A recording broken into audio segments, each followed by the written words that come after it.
step amaze me? Wouldn't it be crazy? Oh, don't you step amaze me? Wouldn't it be crazy? Oh, don't you step amaze me? If I find my way home, yeah. This is the move for those who. What we do here is go back.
Seven, 6, 5, 4, 3, 2, 1. You'll never have the sacred stone.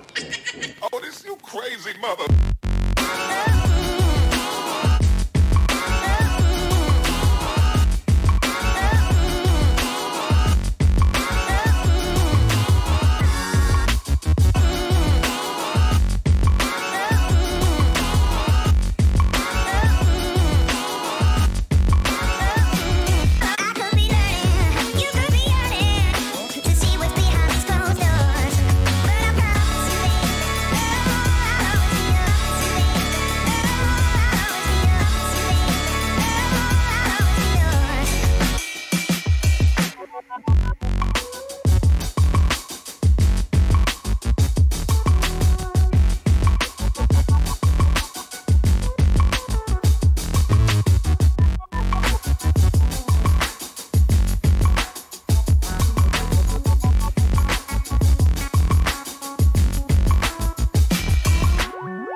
Hey, what's going on, everybody? Welcome to the Child of Mecha live stream. I am your host, Tim, the one and only Child of Mecha.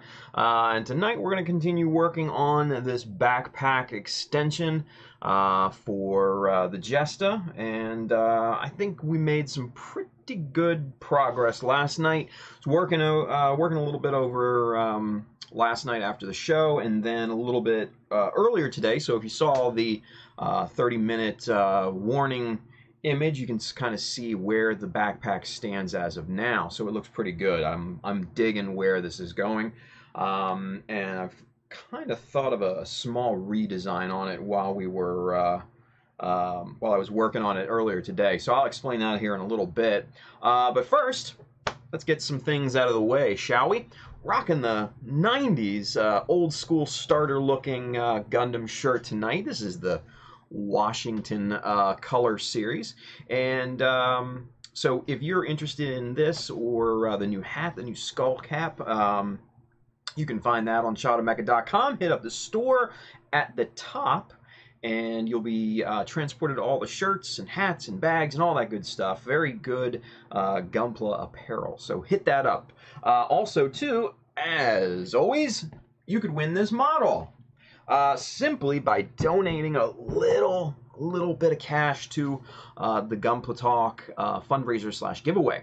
We're raising money for the National Alopecia Areata Foundation, which is an amazing charity, so you could definitely feel good as to where your money is being headed at that point. So one lucky winner will win that very model. 6 more winners will hit up and win those little resin busts from our good friend Win, the paint pusher online, and then wait here, because we got some new stuff in today.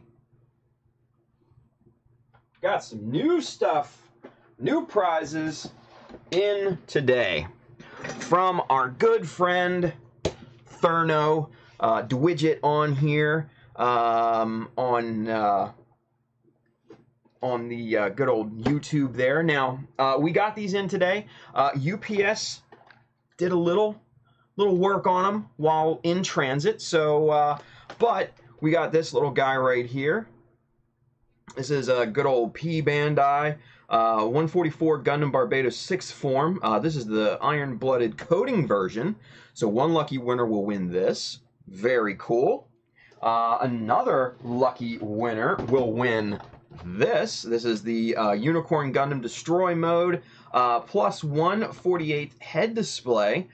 This is the, what is it, final battle version, P Bandai. Nice. And then, on top of that, we got this big boy right here.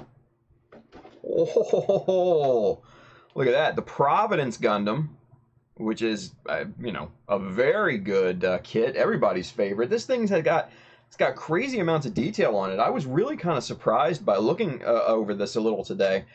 This is the Gundam edition, so you get the base and all that good stuff in here. Man, what a great kit this looks like. I'm half tempted to like buy my own after seeing this, but man, super cool stuff here.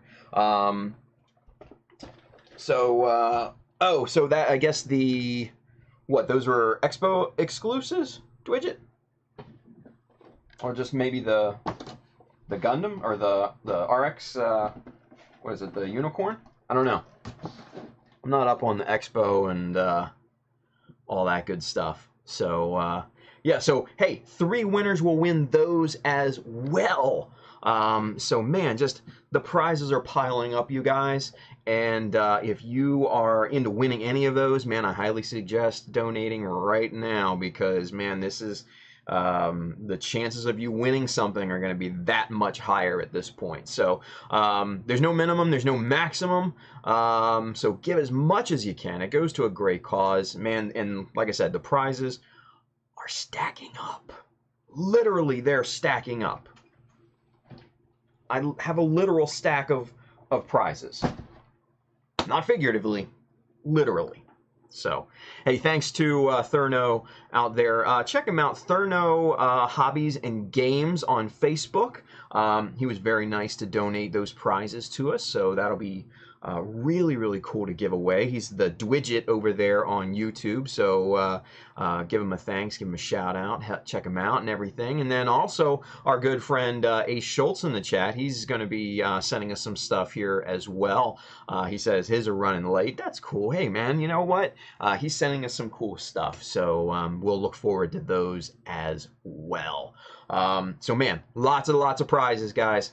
Lots of prizes, so get in right now. I know a lot of you have donated. If you haven't donated, now's the time to do it. And obviously, if you're not in the position to donate, if you can't afford it or something like that, or you're just not able to do that, we understand. Give us a share. That would help us out tremendously as well. Get the word out so that other people can be aware and so that other people can donate, maybe win some prizes and stuff too. So give us a share on your favorite Gunpla Facebook group, on your Instagram page, on your timeline, any of that good stuff. Twitter, whatever. All that good stuff. So really, really cool. So thank you, Dwidget. Thurno, for donating those. Those are awesome prizes. So those will be a lot of fun to give away. So with that being said, we're going to switch gears. All of the tools and stuff like that you see me working with tonight are available on the Amazon link just below in the description.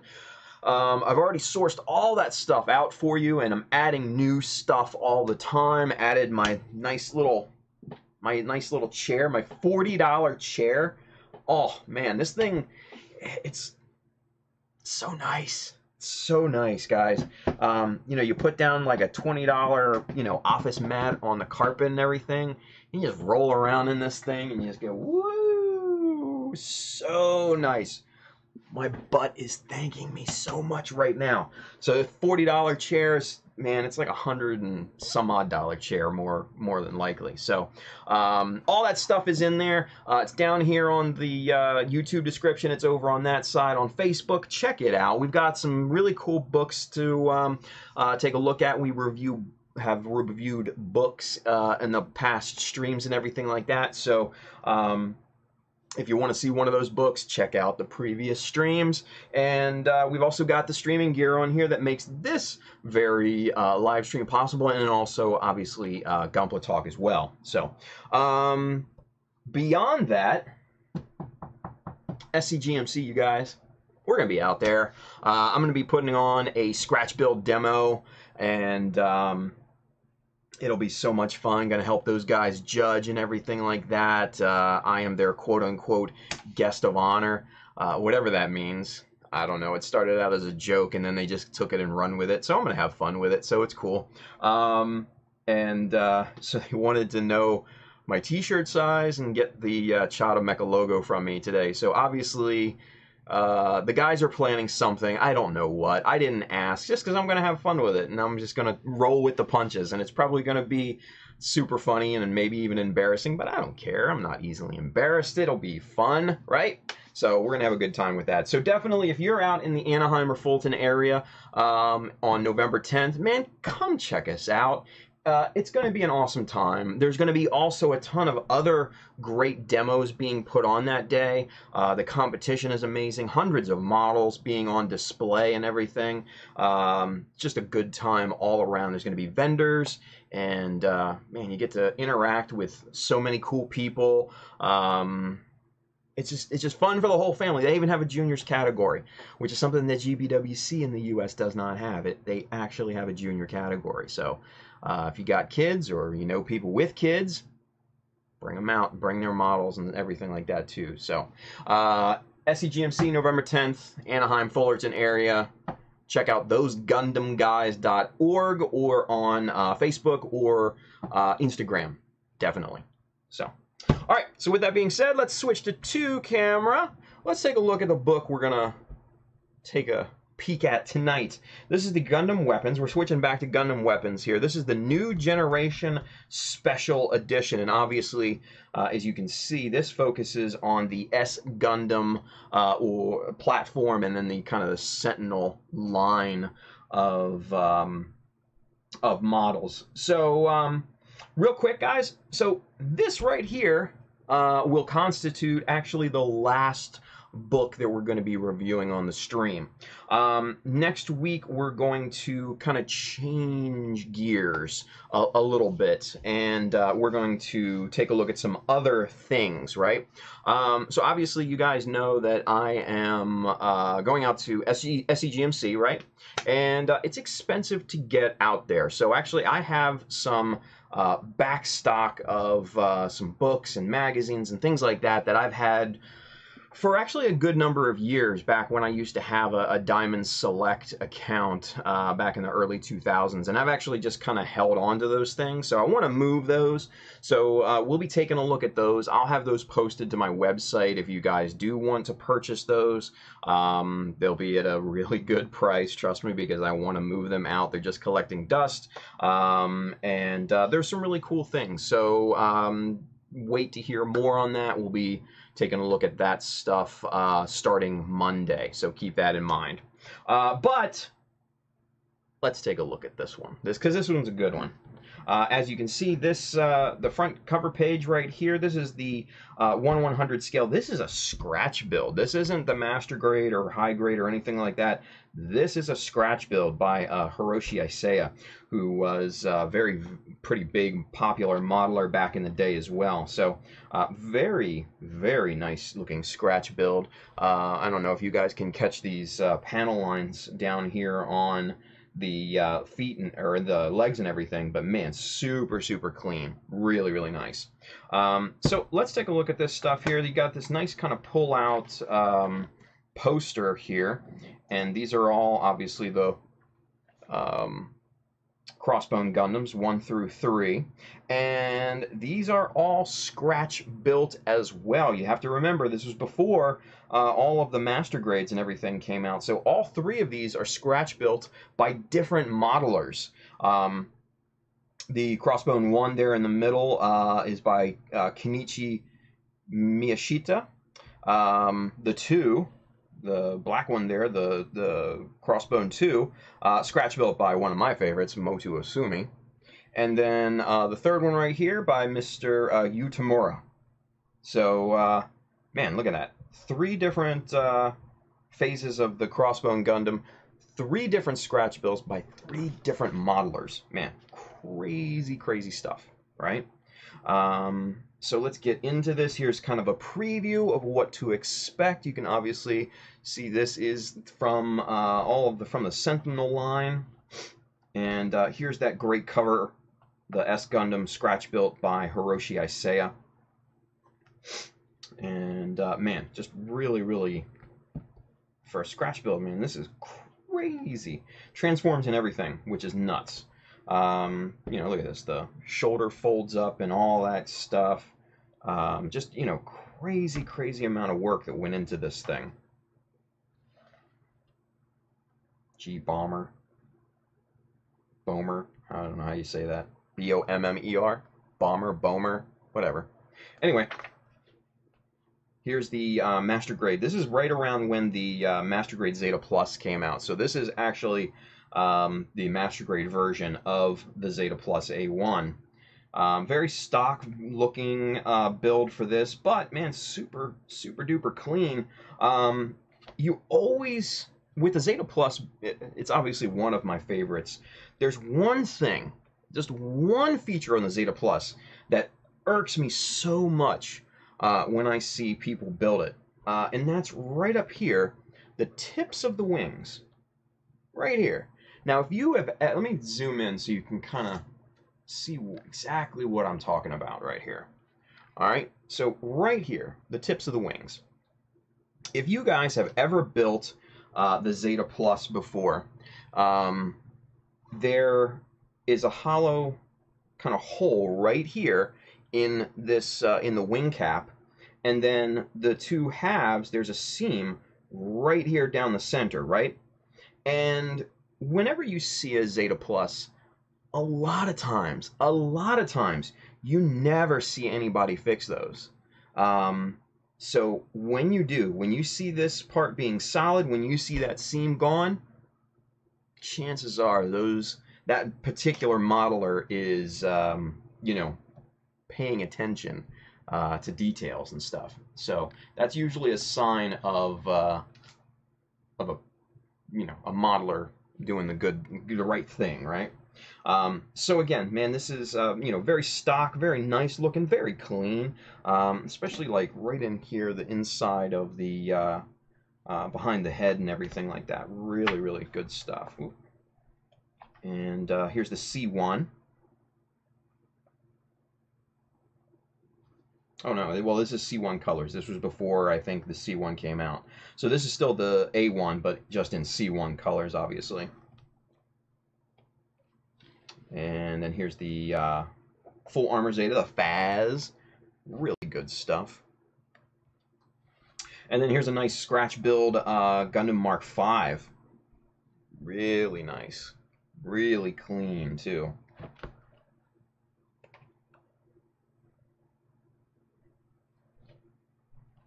Man. Great details on this. Panel lines, the whole thing is super on point. Nope, I didn't miss anything. All right, so and then you get into, these are the 144 scales. This is the S Gundam here. Really well done there. Here's the 144 scale XS. Now, this is just using the S Gundam, which was out at the time. I don't think the XS had come out by then. So this was basically modified and all that good stuff. And this modeler made the BST attachments and everything, and then obviously the full-on XS with the boosters and all that on back. So really cool stuff there. Here's a C1. This is the old 144 scale. This is the Sentinel line, the old one. So this model needed a ton of work. I mean, just look at the head right there. Hopefully it'll focus. Yeah. Just the amount of work that it took to make that head look halfway decent. Man, super respect. And then down here you can see the amount of work. Here, let's get that in frame here real quick. You can see the amount of work that went into this model just to get the proportions right, all that good stuff, as compared to what came in that kit. That kit was not good. Let's put it that way. So obviously they used parts from the S Gundam and all that good stuff on here, so to help that along. But very good looking conversion on that. Here's the Zeku Eins. This is the HUC version, just a straight super clean build. And then it kind of gets into the Crossbone series of Gundams. Here's that super nice scratch build from that pull-out poster. Really, really nice. Got the little cape and all that good stuff there. I don't understand capes on big, giant robots. I don't know.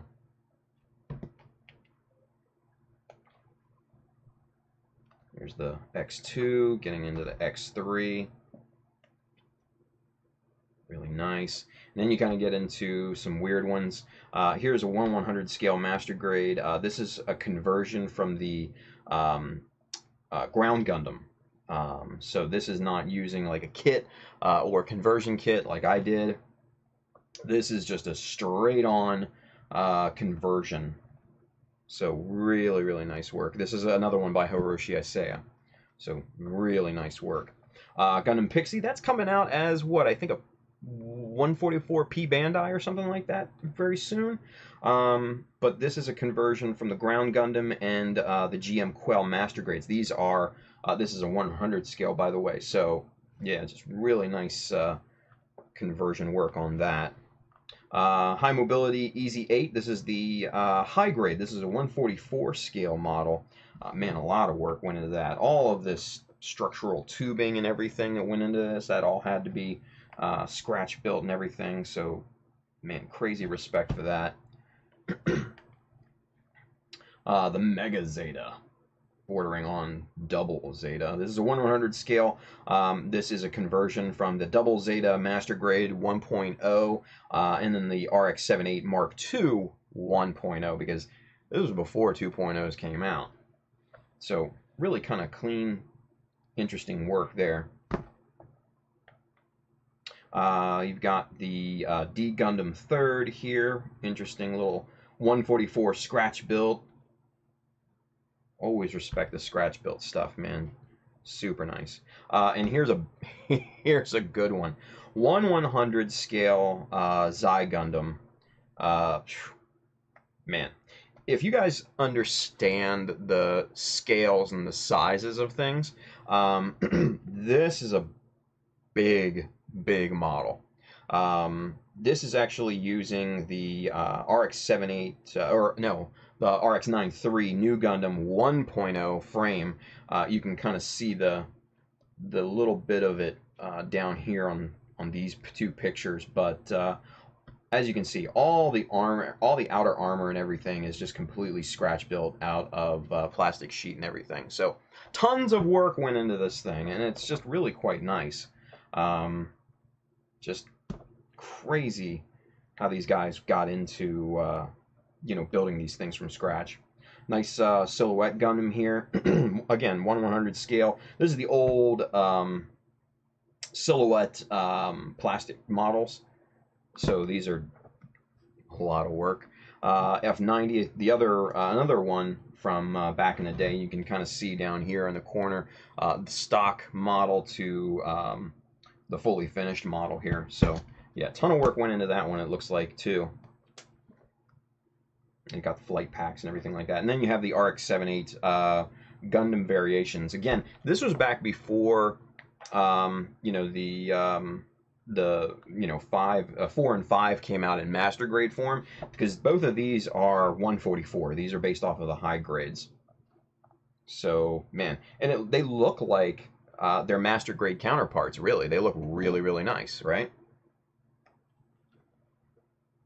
Here's the Mudrock 144. Super cool there. RX-78-7 Gundam. Really nice. And then you've kind of got some, the weird iterations of the RX-78-2. Full armor. Here's the full armor with the gun carry. Here's kind of an air-type GM. The Colbert Booster is what it's called. Some different Perfect Gundam, Perfect Zeong fighting it out. Oh yeah, here's a good one. Perfect Zagok Cannon. This is a 144 144 high grade by my boy Motu Asumi. Super nice. Look at that thing. Just modified the hell out of it. Really good looking stuff there.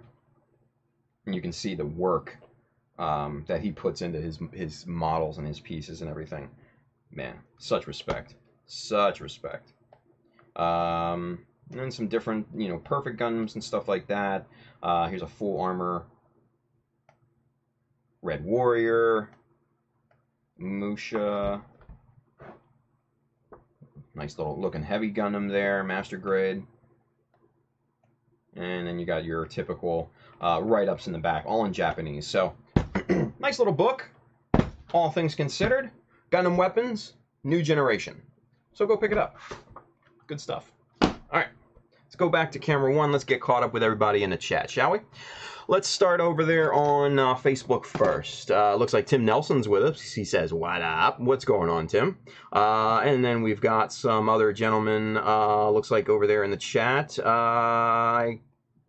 It's all in non-English, so greetings. Thank you for watching. I'll say that. Let's get caught up in the with YouTube and Twitch here real quick, shall we? I know I saw Ace. I know I saw Dwidget. Yep, both of them are on there. Bailey, as always, is with us. Awesome. 01 Shield is with us. Woo Meister, looks like you have 2 new kits in your stash. Actually, that's not my stash. Those are being given away. So, yeah. Edwin RSA is with us as well. Welcome, Edwin. Thank you for watching. Andrew is with us, as always. Let's keep going down the thing here. Let's see what's going on. Jay Lynch is back watching with us. What's going on, Jay? Thank you for coming back with us.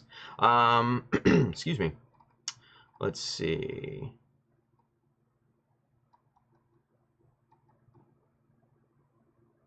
Keep going down, keep going down. Jay Lynch, enjoy the chair.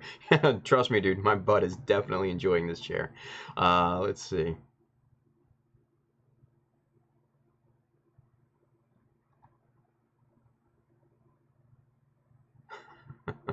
Awesome. Hey, Schultz, Mr. Harkins like Mr. Kawaguchi. Not really.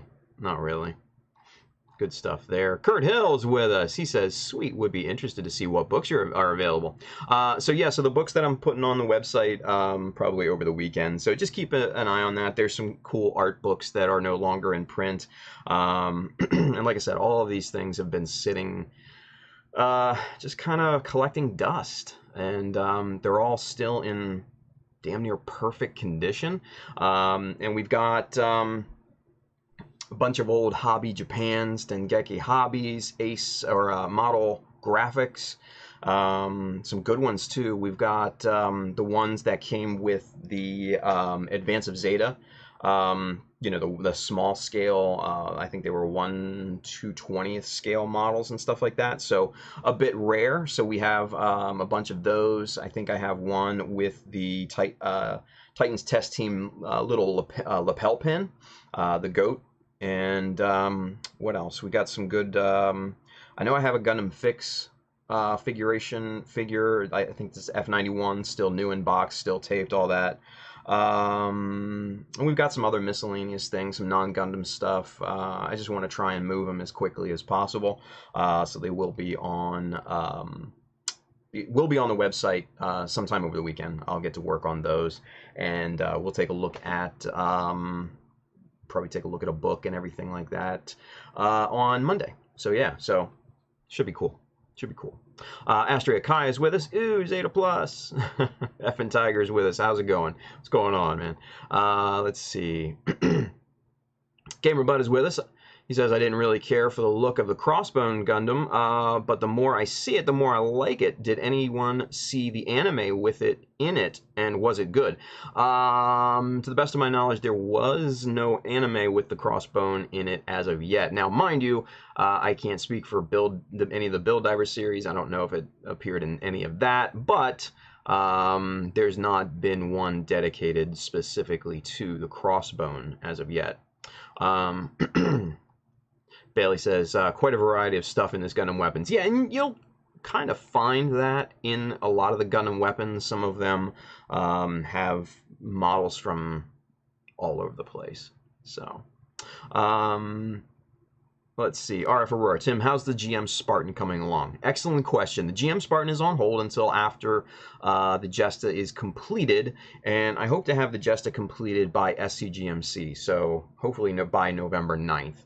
And then after that, it's back to work on the GM Spartan, and basically just kind of cruising from there. So it is over yonder in a plastic bin, just waiting to be picked back up. So, great question. Great question. Now, that's still very much on the radar, let's put it that way. Bailey says, all these old Gundam weapons typically full of conversions and scratch build before the actual kits or conversion kits ever came out. Yeah, yeah. Woomeister is Wobish. I like Wobish so much better, man. I think that's Woody. So, yeah, I like Wobish. I just like saying Wobish. I don't know. Maybe it's just me. Kurt Hill, cool. We'll check out your website over the weekend. Sounds like some great, harder to get books and stuff. Yeah, books, a lot of the older magazines and stuff like that. There's some figures and things that I have. Just kind of random stuff, really. What else? I got some, I think... trying to rack my brain with what, because everything is, I have another section of the basement outside of this room, and we've got a kind of a bar back there, and everything's sitting on top of the bar because we never use it as a bar, right? It's more of a storage area.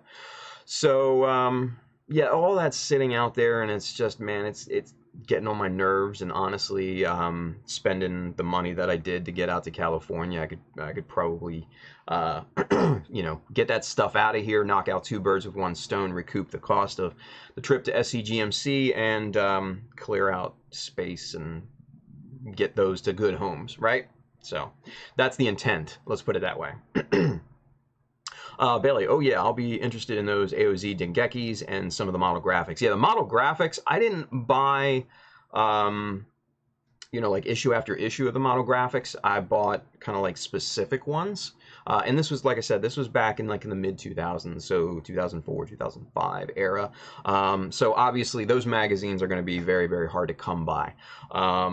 But some of the model graphics are really good, really good. Model graphics I've always found were kind of hit and miss. There'd be one month where they would focus solely on Gundam and they would just knock it out of the park and it would be an amazing issue, right? Then the next month they would come back and they'd do like model ships or planes or something. It would just be like, really?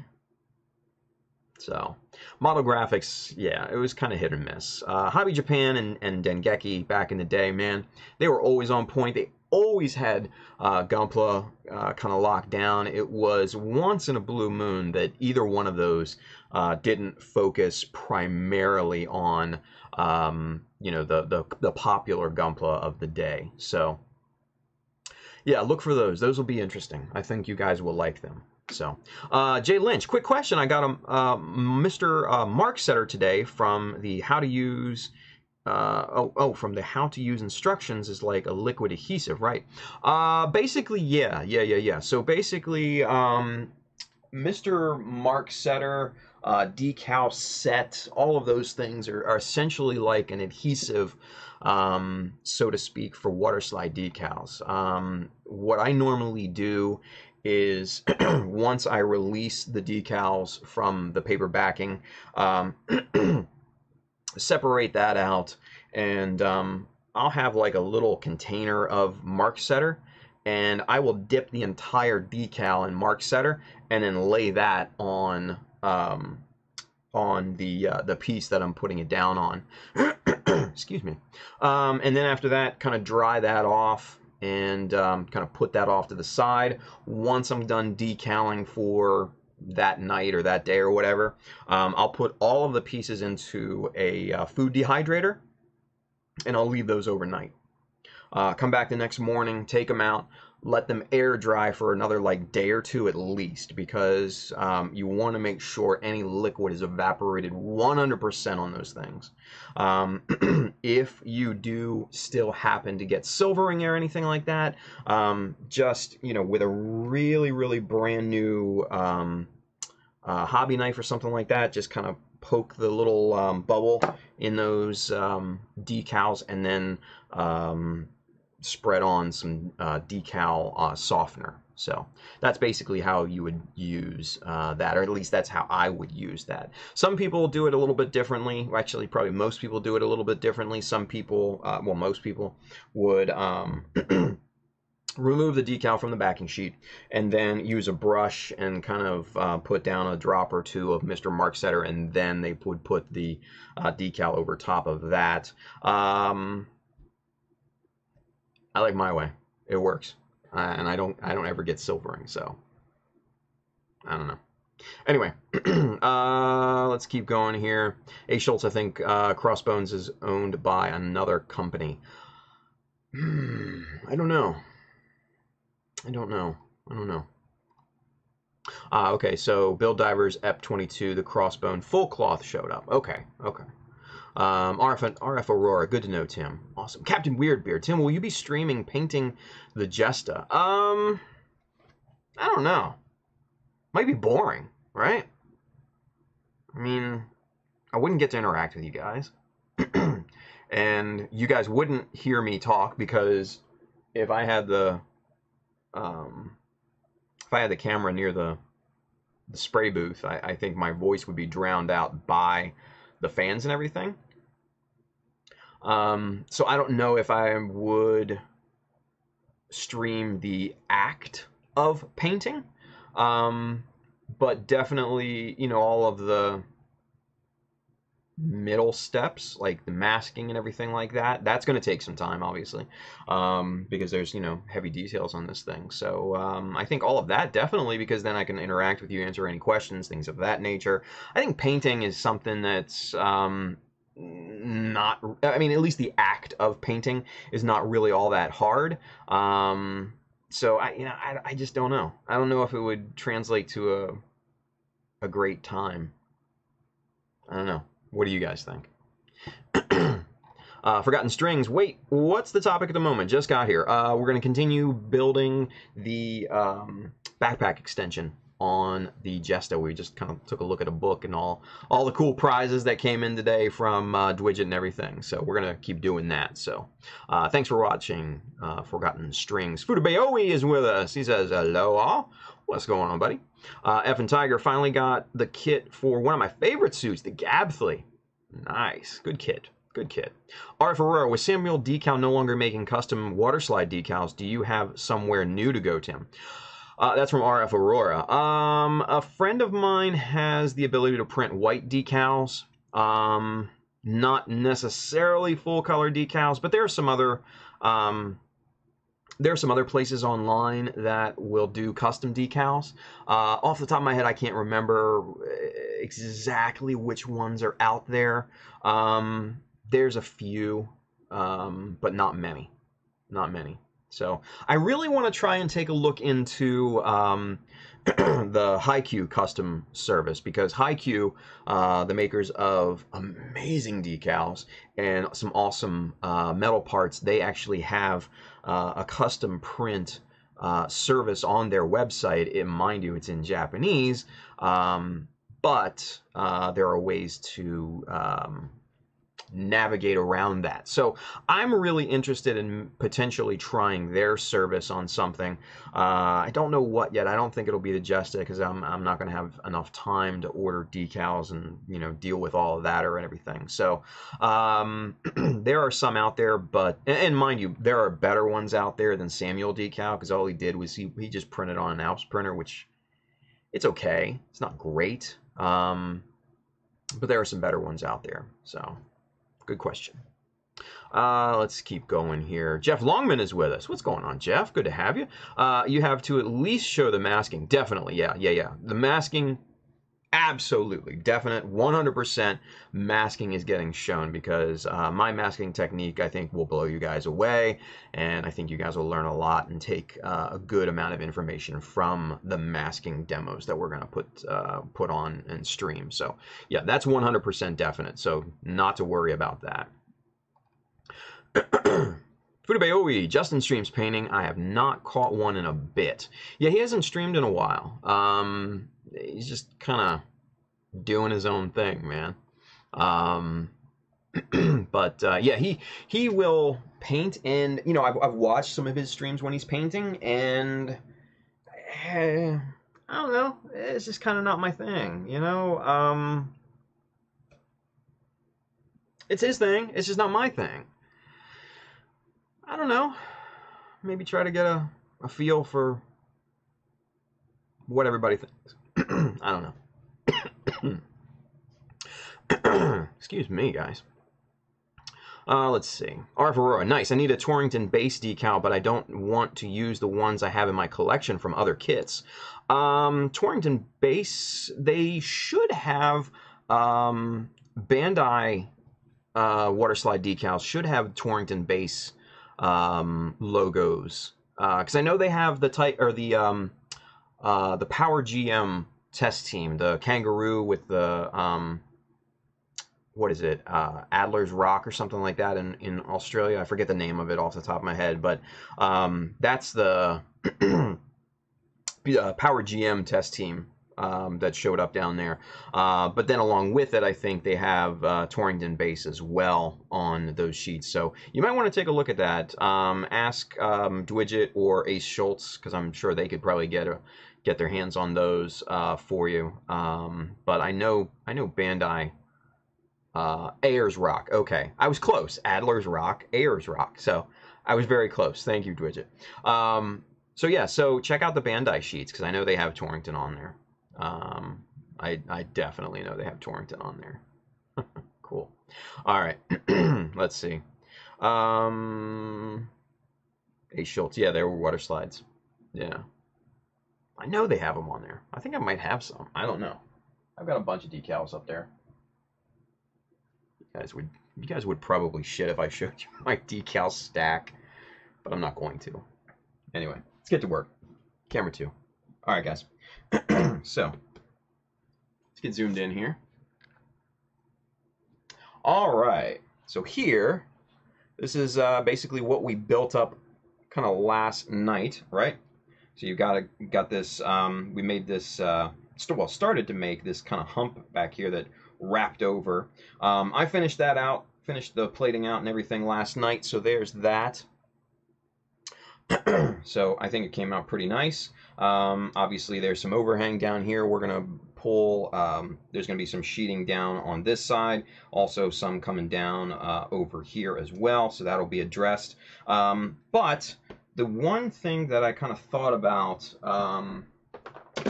earlier today was how to mount the actual parachutes to this, the parachute lines to this thing, right?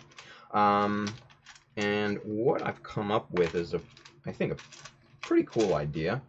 Let's see if I can find an appropriate, I think this will work. Yeah, that should work here. So this is actually just a circular kind of mold there, right? And what I'm going to do is actually going to put, and this might be a little off in terms of size, but I'm going to put another just kind of flat piece in there. Yeah, this is, I think, a 1/2 mil too big for that. But basically put just a flat part in there. But on the underside, I'm going to glue a magnet onto here, and then on the inside of there, I'm going to drill that out and put another magnet in there. So all I have to do is just magnetize that and then have the line come off of that. So I think that'll look pretty damn nice, if I do say so myself. But that'll all come later. That's not for right now because I don't have the magnets right now for it. I need to order those. Yeah, that's a 1/2 mil too big, so we'll have to find something else that works later. Not a big deal though. All right, so we're going to continue on kind of just plating this up, detailing this.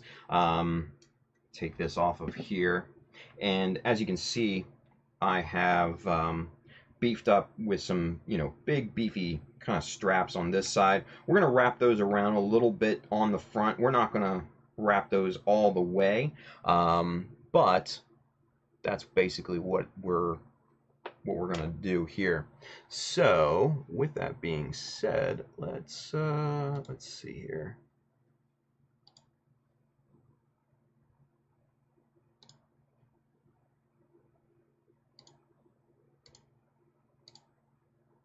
Okay.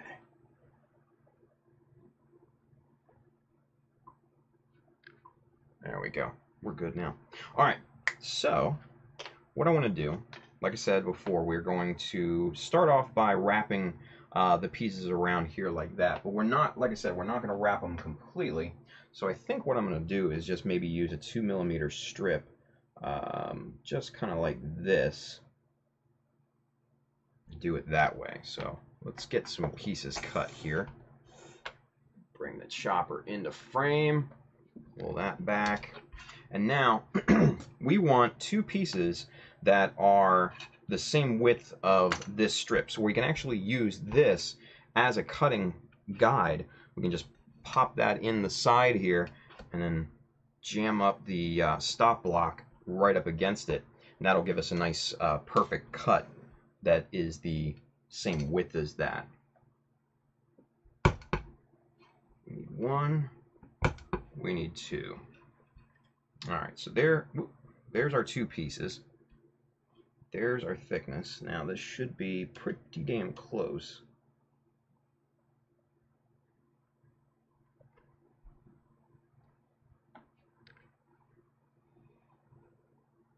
And yeah, that's not too bad. Not too bad. Might be just a slight little overhang there, but that's not a problem. We can trim that after the fact. So not a big deal at all. All right, so next thing I want to do, actually I put away the chopper a little too soon here because we need to bevel the 2 sides of this. So let's see here, where's a 1/4mm? All right, so we're going to use a 1/4mm strip as our width gauge here. We're just going to put that right up against the blade. We're going to jam the stop block right up against that. That'll give us about a 1/4mm width between the blade and the stop block. So if we're cutting on a 45, that'll give us a 0.5 millimeter miter on the side. So keep that in mind. The width between the blade and the stop block, times that by 2, that's what your miter will be. Let's see, where's our 45? Put our 45 into place here. Just like that. Let's get these 2 little pieces. And since these are so small, we're going to need a little assistance from our little bamboo skewer. Chop that down. That looks pretty good. Going to flip that over and do the other side here. Now, with these pieces being so small, we're probably going to have to clean those up a little bit, but they get the job started for us.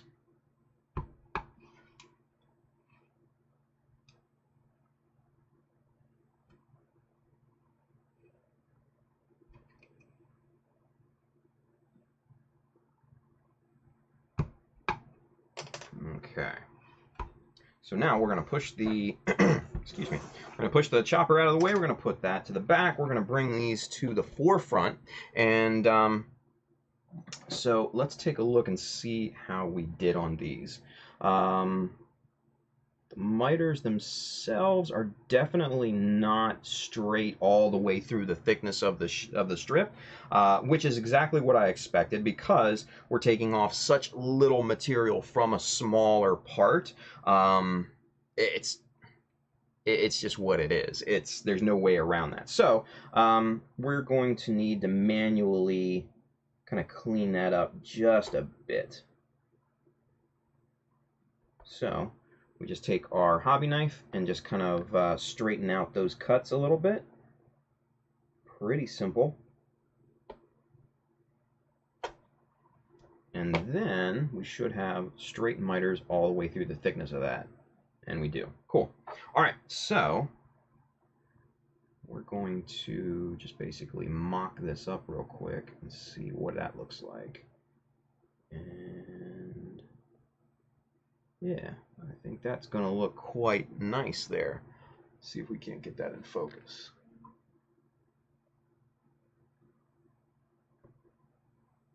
It's not going to focus. There she is now. So yeah, so obviously this is just sitting on there and it's not perfectly aligned, but that kind of gives you an idea of what that's going to look like, right? So I think that'll look pretty nice. All right, so let's do the same thing with the other one. Let's get these miters cleaned up. We'll just use that 45 as a guide, cut all the way through the thickness nice and straight. Give us a nice bevel, or miter, I should say. Take a look, and straight right through the thickness, so that's good. All right, so let's get some eyes on here. Let's start gluing up, shall we? Whew, alrighty.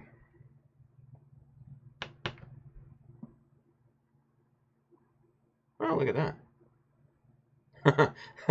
Jeff, you're funny, man. That lovely Jesta hump. Oh my, that's good. I like that. Quasimodo Jesta. Ooh, Quasimodo. Huh. That would be an interesting name for kind of a Gundam custom GM style platform. Kind of like it. Quasimodo. Kind of dig it a lot, actually. Good call there, Jeff. Good call. All right. Let's get this glued up here and in place.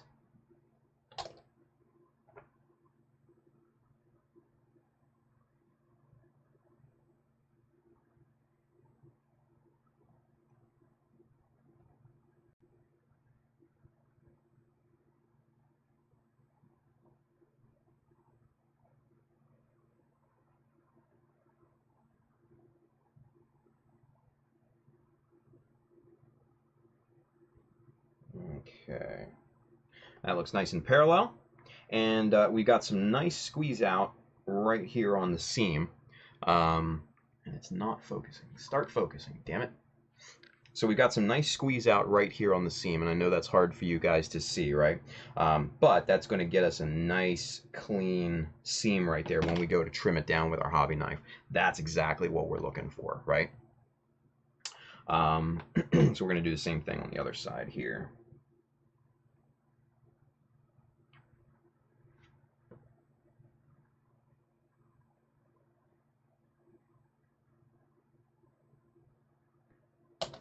All right.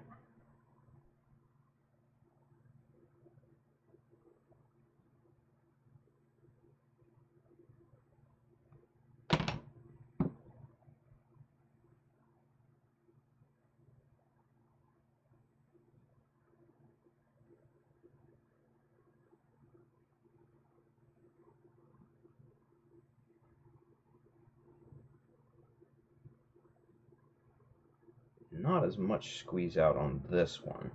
So I'm going to push this back just a little over the strap just so we can get just a teeny tiny bit of overhang, because it's easier to cut that away than needing to add more plastic or, you know, some sort of filler on top, right? So, excuse me. Let's see. Make the hump like a backpack, similar to like ground type, maybe a hidden cannon or something. Nice. Bailey says, or just the standard parachute loadout, the Quasimodo MS parachute system. I love this. I love the ideas. I don't know, you know, I don't know if I would call this the Quasimodo or not.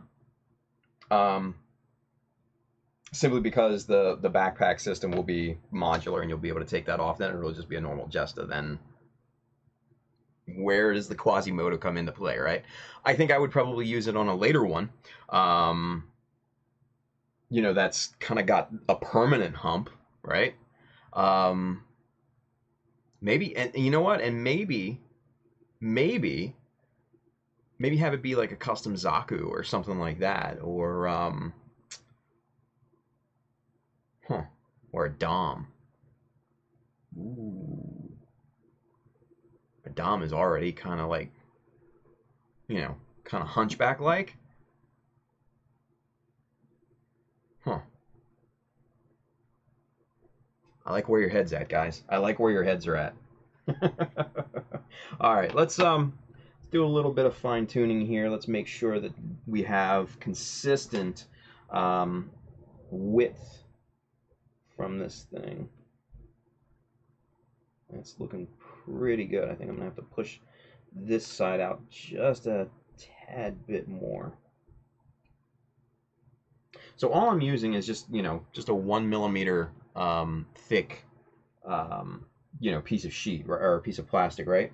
And I'm just kind of holding up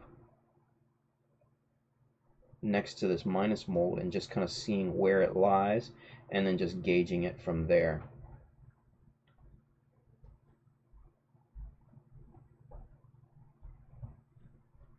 So maybe push this piece in just a little further, just a tad bit, just to get that a little closer, because it's a little far away compared to the other one. And I don't necessarily want to push I don't want to push this one out anymore, so I'm going to push this one in just a tad bit. And I tried to get the circle, the minus mold, centered as best as possible, but unfortunately it's never going to be 100% perfect. It's just one of those things, right? No matter how much you try. But obviously it looks good enough, right? So we're gonna basically go with that. And let's see. Let's bring down the brightness just a hair. There we go. Now we got good contrast. You guys can kind of see what's going on a little bit better there. So that's much better looking. All right, so we've got that. We've got these two pieces rounded. Now, obviously, everything right now is, you know, just sharp angles and everything. That will change when we get farther into detailing. We'll bevel the hell out of this thing, right? And we'll have a bunch more, you know, details going on and stuff like that. These two pieces here, this, you know, circular mold, that's just kind of the beginning parts of the detailing process. You want to get the big stuff out of the way first, and then, excuse me, start to work on the smaller scale stuff, you know, like your notches, your panel lines, your itty bitty little things. So this is getting the big stuff out of the way first. So under normal circumstances, what I would probably do is bevel all the sides of this strap. So bevel this side, you know, the front, this whole miter, all this angle right here and all the way around.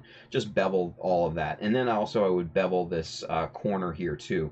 Just take that down to a slight 45 or so degree angle. You know, it just gives it a much more realistic look in my opinion.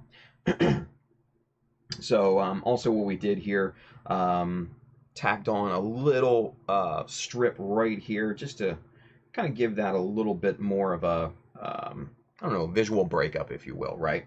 And then we're going to do some more stuff over here. This will be panel lined because I don't want to add any more thickness to this because the tolerance between the surface of this piece and the Jesta's antenna is already, you know, very, very thin. So we're just going to panel line some panels, some big box panels in here, make that look really, really nice. And then obviously we're going to, you know, bring them down onto this surface here as well. Back up here, obviously this is, you know, kind of free range up here because you're not running into any tolerances. You know, like the Jesta's head doesn't come back that far. The antenna doesn't hit this hump right here or anything like that. So I'm not really worried about that. We can add on basically anywhere we choose at this point. So we're gonna really just kind of continue to work on this and start to define these shapes. So that's what we're looking at thus far.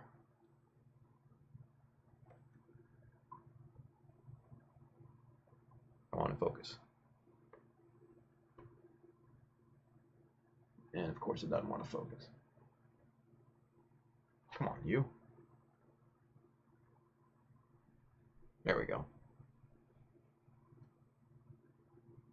So pretty nice, all things considered.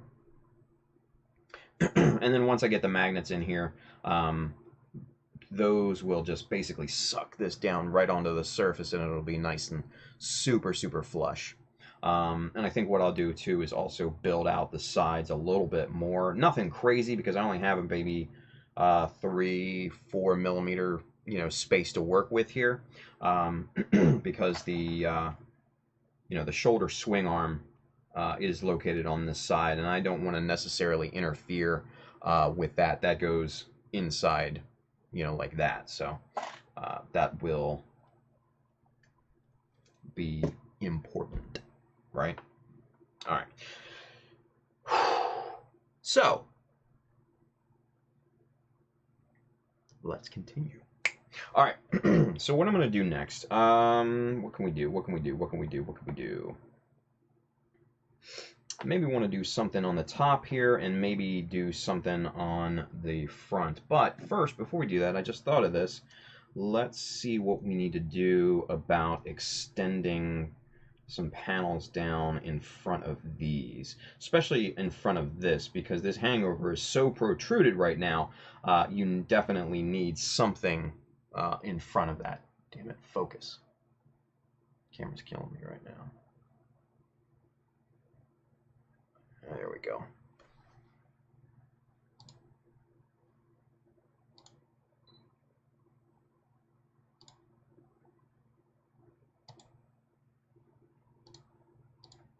All right.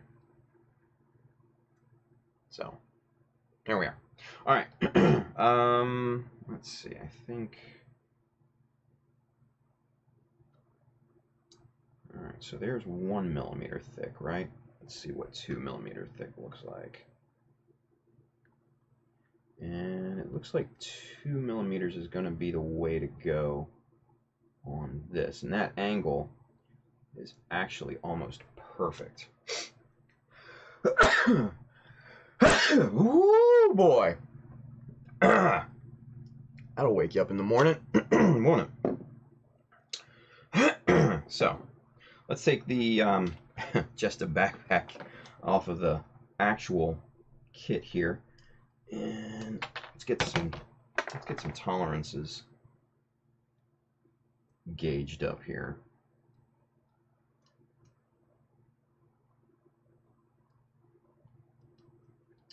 All right, so that looks like it's going to be the perfect angle, and it's going to be nice and flat looking. Excuse me. And that'll come down super nice, and then that'll just obviously just lift off with the remaining hunchback. I like that. So let's see how much we need of this thing. What's our sizing on this? Let's get some measurements here. 11.3 is the width. So let's get dialed in on the chopper.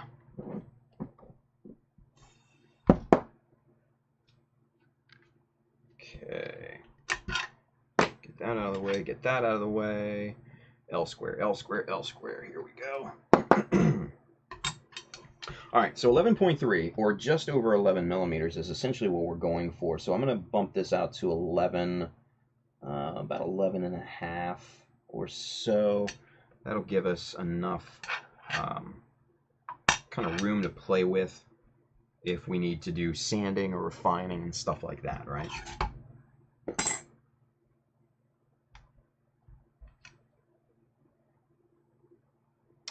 Bailey says, coming down with something there, Tim. You don't want to join this club. I was knocked out with a fever earlier today. Damn, dude. No, I definitely do not want that. And, you know, I don't feel bad at all, actually. So I don't think I'm coming down with anything. I think it's just more, you know, just a random sneeze more than anything. So fingers crossed, right? All right, so we've got two identical pieces cut here to the same length, but what we need to do is make sure they are the same width of this. Ooh, that's super close. Yeah, super, super nice. Super close. I dig it. I have a dry throat though, you know, so I think that's what it is. And it's, you know, talking constantly on stream is not helping right now either. And you know, I think what it was, I just did, let me roll this back just a bit. So for those of you that don't know, in my real job, I do, I basically do course creation, virtual course creation, e-learning courses and stuff like that, and I do the voiceovers for those courses. So welcome to the course, you know, stuff like that. And I just got done doing a course a day or two ago, and that always puts a strain on my throat. So I think that's what it more is than anything. So pardon me while I take a drink.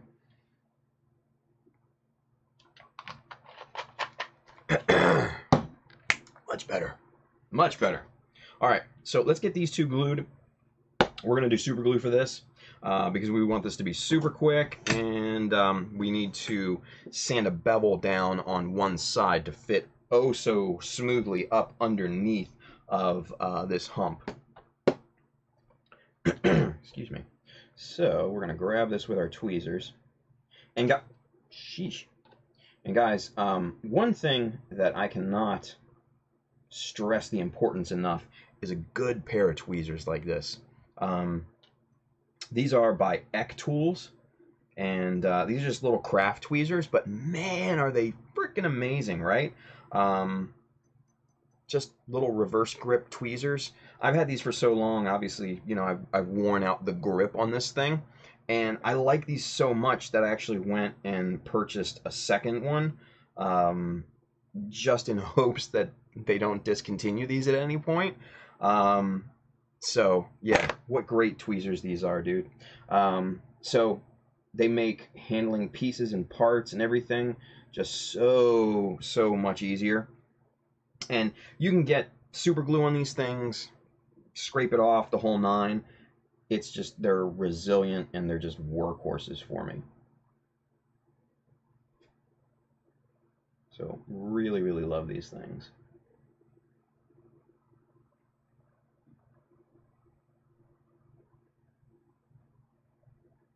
Okay, that's glued up nicely. And let's get the eyes down and let's position this appropriately here.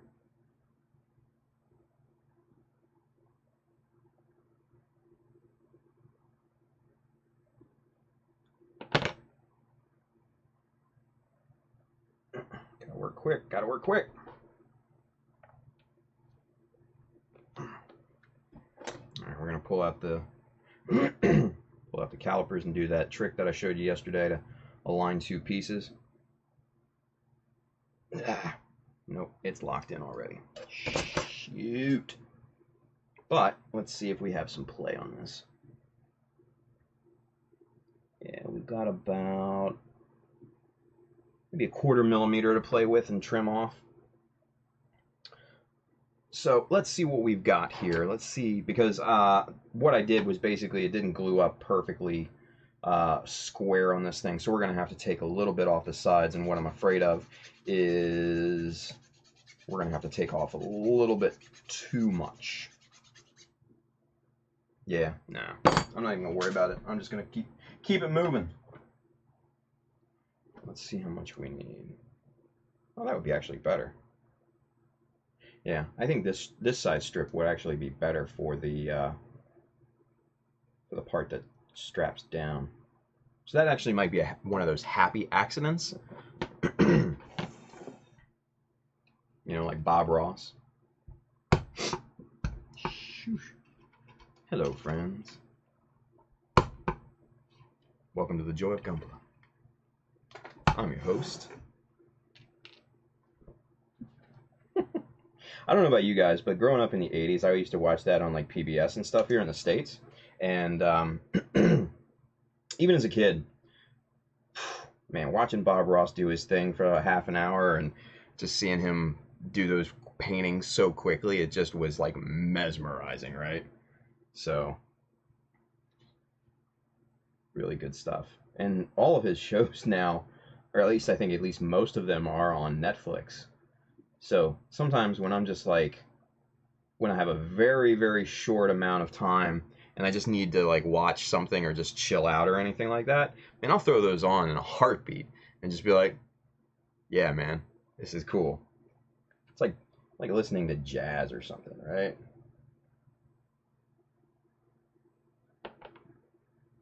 Ooh, okay, now we're talking. Now I think we're in business, everybody. Yes, that's nice and square. On both sides, I might add too. So good stuff there. Now we're going to mock this up and make sure we've got the proper thickness. Oh yeah, looking good. And like I said, we're going to have to sand a bevel on one edge of this to kind of just slip up in there. File. Here it is. Okay. So we're just going to hold this at an angle.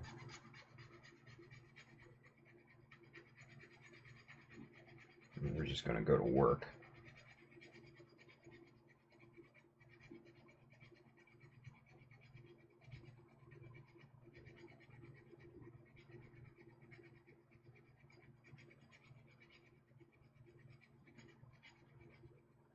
Okay. Let's see. That looks about even on both sides. Let's mock this up. Let's see what we've got. Alright, so that we might have gone a little too aggressive with that because there's a gap. I don't know if you guys can see that on camera. But there's just a hint of a gap.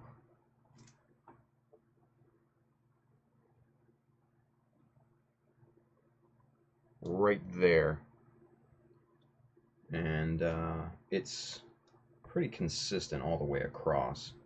So So I think we went a little, just a tad bit aggressive on that. So we're going to take our file, put that off to the side. We're going to grab our sanding block. And we're just going to go back and kind of refine this, maybe try to flatten this out just a hair. Just knock the back angle down just a little bit.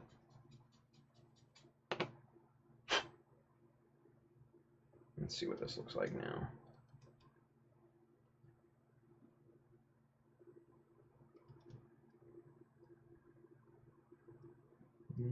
That's not bad. That's not bad at all. I think we can get away with that. Maybe fill that rest of the gap in there with super glue. But surface-wise, I think we're in good shape. So we can get the glue in that now.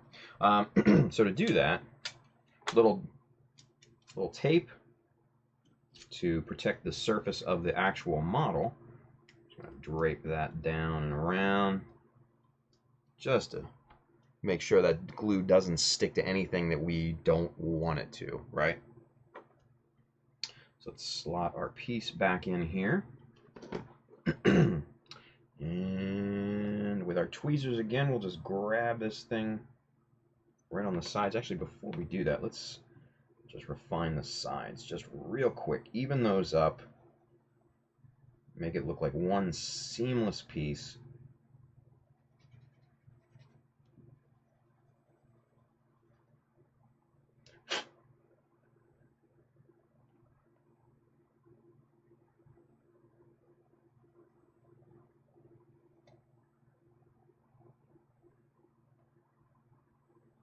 And I don't know about you guys, but October is definitely the month for good TV coming back.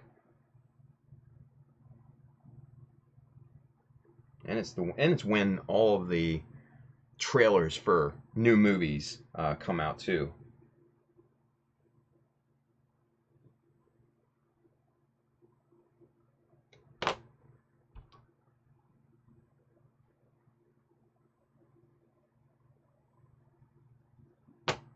Saw that Daredevil trailer earlier today. Looks really good.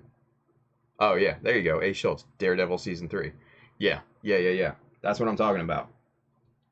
Man, that looks so good. Vincent D'Onofrio is the Kingpin. Man, perfect casting, that one.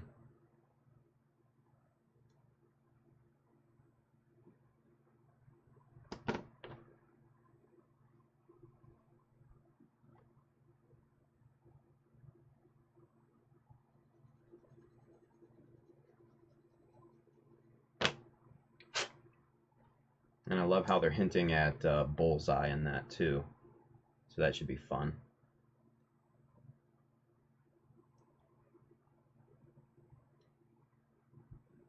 Okay.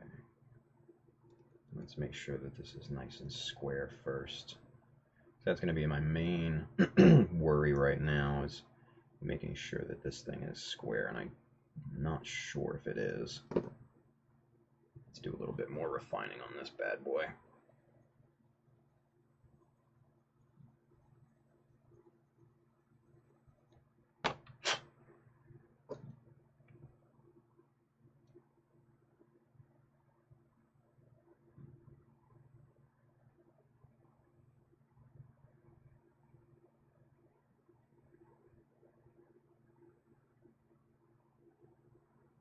Okay, I know what I see. I know what I need to do now. So what I'm seeing here, guys, is that it's a little high on this side. It's a little high on this side, a little low on this side. So we're going to have to put a little bit of pressure on this side as opposed to the other one and bring this side into square. Let's see what that looks like here.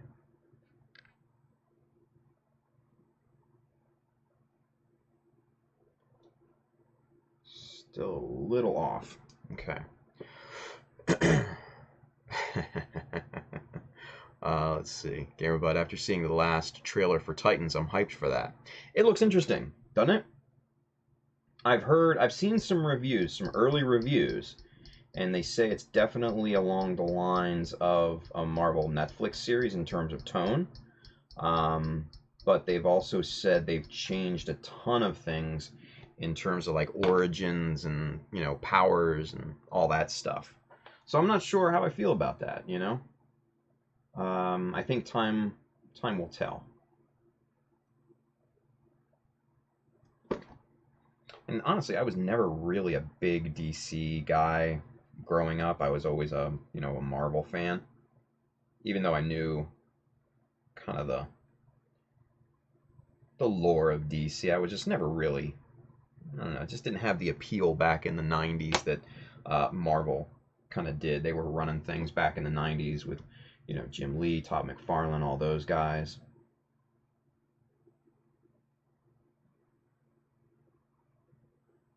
Okay. All right, I think we're in business now. I think that's going to be square enough. We can fill the rest of the gaps in with super glue, so we should be ready to glue up.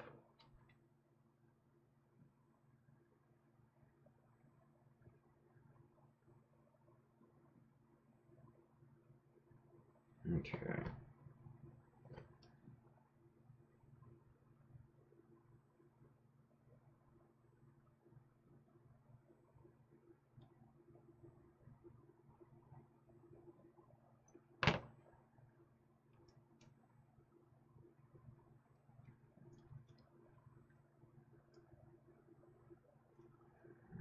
All right. That, I think, is what we're good on. All right, let's see. All right, so there's our little overhang. Let's take the tape off to get a good indication of what we're looking at here. Ow, that didn't feel too well. And yeah, look at that. There we go. That looks pretty good, yeah?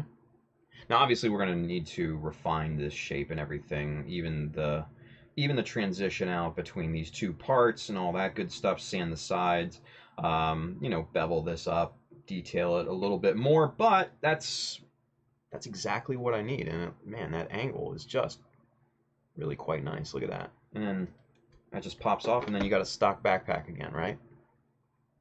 Man, super nice. Super nice. Let's get caught up in the chat, shall we? What are you guys talking about here? And how they're going to introduce Bullseye, if it is him. Yeah. I kind of dig that, right? Like, for those of you guys that either don't have Netflix, don't watch it, or whatever, they just released the trailer for season 3 of Daredevil. And man, Daredevil is still one of, if not the best series on Netflix. Punisher was excellent. You know, the Jessica Jones first season was really good, but man, that first and second seasons of Daredevil just kind of just grabs you and just doesn't let go. But they're introducing, or hopefully introducing, Bullseye, which is Daredevil's kind of iconic nemesis, basically the guy who can never miss. So yeah, hopefully that's what it is. And I think what they're doing is they're doing this storyline from the comics where Bullseye steals the Daredevil costume and basically goes around and causes mayhem and everything like that, and causes the people of New York to kind of lose confidence and trust in Daredevil as a hero, right? So I think that's what they're doing at this point, and so far it looks damn good. Vincent D'Onofrio is kind of the big bad Kingpin, and this season he's got the white suit. Oh, when I saw the white suit, I was just like, yes! And the white suit set it off. I don't know about you guys, but yeah, I'm excited about that. I'm excited for Flash and Arrow and Black Lightning and Legends of Tomorrow, all those coming back. Supernatural, Walking Dead, all that good stuff. Man, just it's such a good time for good content. And you know, the sad part is that there's not enough time in the day. So it is what it is. That's why I got the computer here. I got, you know, those streaming sites set up and everything like that. I'll sit here, you know, not on stream and have those on in the background and everything. Man, just it's a good time to be alive. All right, so let's get this. This super glue should be cured plenty by now. So we're just gonna try to get this gingerly flattened out. And we're just using a sanding block for this, just sanding down that transition here. Feels like we're gonna have to add a little super glue to even this out. It's not perfectly straight, but it's pretty damn close, right?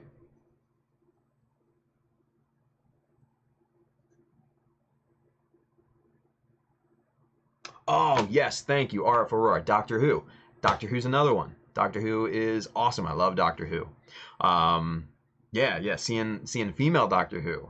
That'll be different, right? I think, yeah, I'm totally down for it. But I want to see, you know, how she, you know, because the Doctor in Doctor Who, if you guys aren't Doctor Who fans, the Doctor always walks around with kind of a swagger, kind of like he knows more than anybody else in the room, right? Which he normally does. But I want to see how she handles that, because I think that'll be a cool kind of just a cool, interesting take on, you know, what is obviously traditionally a male character, right? This is the first female Doctor. So I'm really excited about that, and I was like, man, this should be cool. I'm excited for this. A lot of people are like, you know, female Doctor, he jumped a shark, blah blah blah. Whatever, man, get over it. It's all fiction, right? I think it should be really interesting. I think it should be really, really interesting. All right, so that's getting really, really close to being perfect. This still isn't passing the fingernail test, meaning that I can still feel a gap with my fingernail and everything. So we're gonna get this as close as possible, and then we're gonna get some super glue on this to just slightly fill in those indents, just those super tiny gaps, and then it should be perfect, right? Gamerbud says, I want Flash to get good again, but season 2, 3, and 4 makes me think it won't. You know, I love Flash. I loved the first couple seasons of Arrow, and then that kind of fell off a little bit, and then, you know, with Oliver, you know, the Green Arrow, the Flash, or Green Arrow, I should say, with losing my train of thought here. Oliver, the Green Arrow, being mayor and all that was just kind of really super lame, and him getting married to, you know, Felicity and all that. I just didn't care for it, mainly because that just is not the Green Arrow that I'm familiar with, and I know it's not a character that a lot of people are familiar with, right? But, you know, it is what it is. I think it's still a great show. I still watch it regularly, never miss it. You know, hopefully they'll kind of right some of those wrongs. I think the biggest thing was killing off Black Canary, Katie Cassidy's character, in a previous season. I think that was just a dumbass move, but hey, it is what it is. But yeah, the Flash last year, I wasn't a huge fan of the arc and everything. You know, it is what it is. It introduced, you know, some interesting themes and stuff like that, and then obviously it continued the story of the Speed Force and everything in the Flash world. But I didn't care for the last season as much as I did for the other seasons. I thought other seasons were far superior. And now, I know this is going to be nerdy and nitpicky, but man, the new cowl on the Flash looks lame as hell, you guys. And for those of you that don't watch it, I apologize, and I know we're getting deep into the geek stuff here, and I'm just kind of working while talking and everything, but man, I have a good time, kind of talking about this stuff with you guys. So if that's not what you're into, man, I am so sorry. Just, put us on mute and watch the stream, right? But yeah, the cowl on this season's Flash just doesn't look good at all, at least from what I've seen. I just think it looks like doo-doo, but that's just me.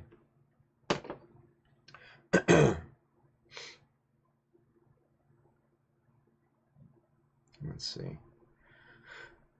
Gamer Bud says, and I love I love the character and the Flash comics. Yeah, Barry Allen honestly was one of my favorite DC characters, or I should say is.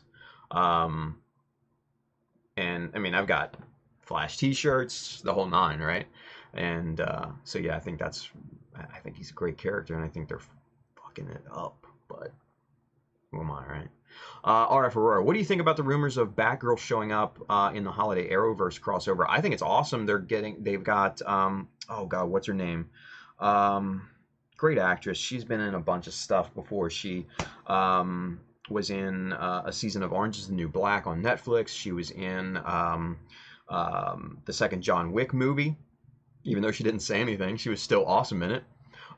She was in Pitch Perfect 3. Ruby Rose, that's her name, Ruby Rose. I think she's a great pick for Batwoman, right? Because Batwoman, aside from Batgirl, is a total badass.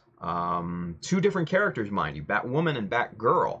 Batgirl is, a more demure kind of character, where Batwoman is just like, she's gonna fuck you up. She's gonna beat your ass, right? So yeah, she's definitely coming in the crossover episodes, and I'm excited to see that. I like the introduction of the Bat family, especially after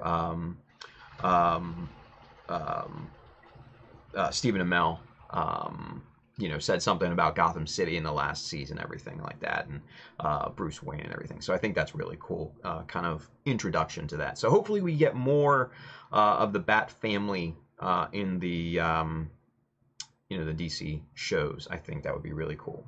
So let's see. Yeah, Gamerbud, can't wait for Batwoman. Gamerbud says, I think them doing 3 seasons in a row of the top Flash villains kind of ruined it. Yeah, they should have spread out Savitar and Zoom. Yeah, I agree. I didn't really care for Savitar. Zoom was cool. I liked Zoom. I didn't care for Savitar. He seemed way overpowered, right? And then how they got him in the end just was like, really? Just weak. Yeah, Bailey and Gamerbud says, yeah, Ruby Rose. Bailey says, yeah, Ruby would not have agreed to play Batgirl. Yeah. Especially the current incarnation of Batgirl, because she's kind of like just kind of a teenage superhero taking selfies and all that stuff. But Batwoman, she'll clean your clock, man. She will. Uh-oh. What's going on here? Superhero taking selfies and all that stuff. But Batwoman. Weird. That's the second time Facebook is kind of hiccuped and refreshed on me. That's weird. It's still on the air. It still says live, right? Yeah. Huh. Very odd. Anyway, we're going to keep going. Screw it, right? All right. So enough about comic book shit. Sorry, you guys. Respite for those of you that are not into that.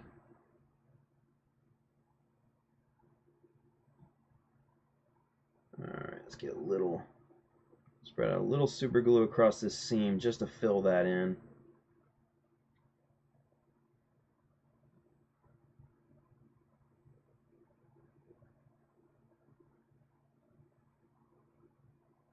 All right.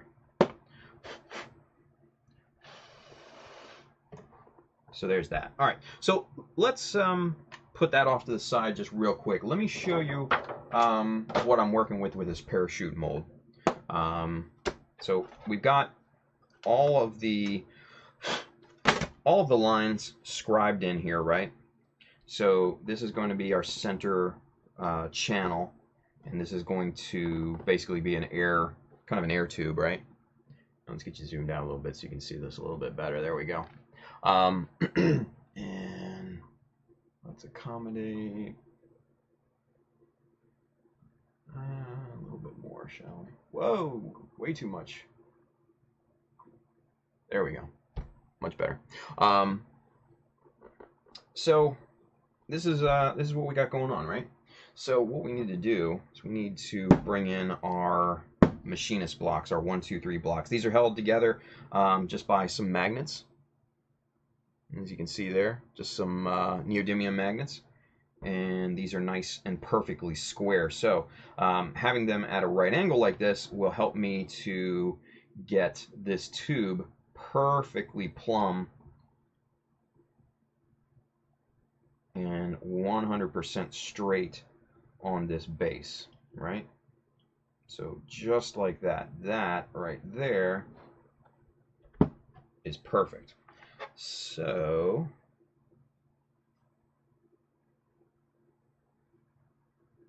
looks good. Okay, so now what we got to do is we got to get some glue on this thing.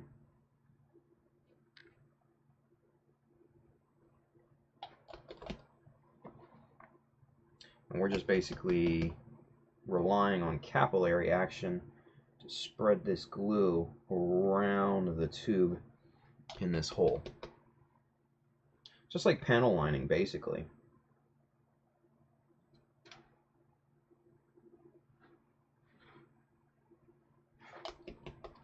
Now that will spread into some of these lines. There's no getting around that. But not a big deal, because we're going to glue up the fins anyways. So we're going to do that for a few minutes while the glue is drying on that backpack piece. And let's make sure 100% that this is nice and plumb and square and straight.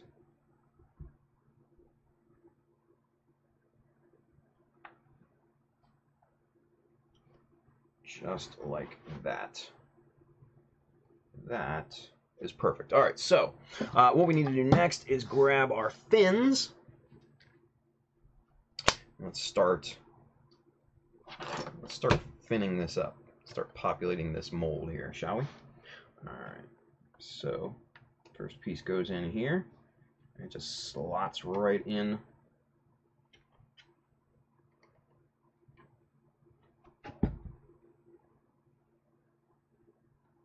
Just like that. And now, again, through capillary action, this glue will spread out. Just like that. Facebook did it again. Again, through capillary action. What's it doing? You're killing me, Facebook. Come on now. There we go. We get a few drops in here. This is just going to flow into the gaps of this fin, and it's gonna hold it nice and even. We're gonna do this on both sides here too, just to make sure.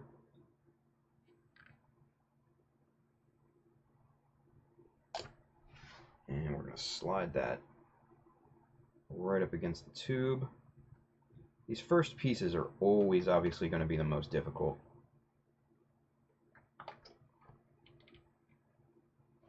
Just want to make sure that these things are straight.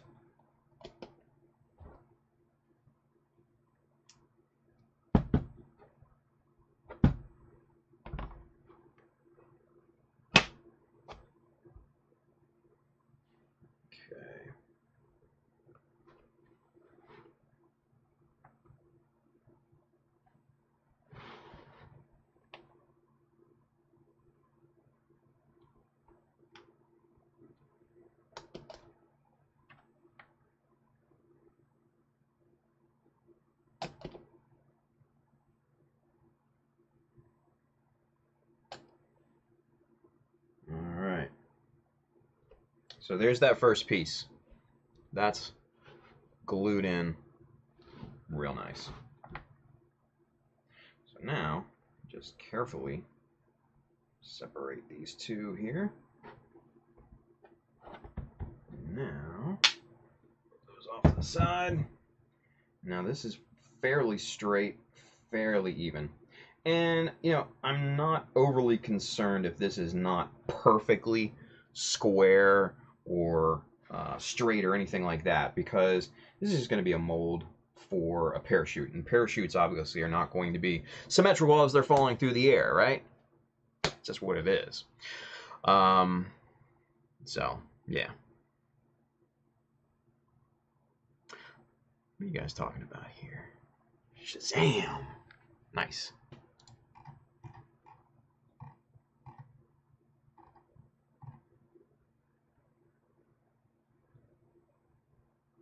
Yay, technical difficulties. Yeah, it just seems like it was Facebook. It seems like Facebook's refreshing, like auto-refreshing or something on me. I don't know why. I don't think we're losing stream or anything like that anyplace else. It hasn't given me any issues on Streamlabs OBS or anything. I don't have any drop frames, nothing like that. So, I don't know. I don't know what it is. I think it's Facebook. But anyway, you guys are on YouTube, so what's it matter, right? Let's see. Gamerbud, it seems like they start out great, flash story for each season, but then can't think of a good way for them to beat the villain, so they create a cheap, cheesy way to beat him like they did with Savitar. Yeah, and that repeated for season 4. Yeah, true. RF Aurora says, Flashpoint could have been so much potential too. Yeah, I agree. I totally agree. They could have fixed the mistakes from season 2. Yeah. And it should have lasted more than 2 episodes. I know, right? Come on. It was like a tease. RF Aurora says, we could have had Thomas Wayne, Batman, Atlantean, Themyscira War, the Marvel family, Shazam. Yeah. That would have been neat. I would have loved that. But of course, DC doesn't want to give those rights to the TV shows because they want to hog them for the movies and everything. So, you know, I get it, but it is what it is. So, yeah, Futabeo, he says, stuff never goes that simple, right? Nice. Yes, Barry is messing with Facebook. Nice. Mad that his show has no Gunpla, right? Jeez. Yeah, Twitch says at least not on YouTube. Yeah. So there we go. It's just Facebook messing up. I don't know, you guys. That's like that's the second time tonight, and that's like the third time in the past couple nights that it did that. So I don't know. Just weird. Whatever. We keep rolling. All right. Let's get this second fin in here.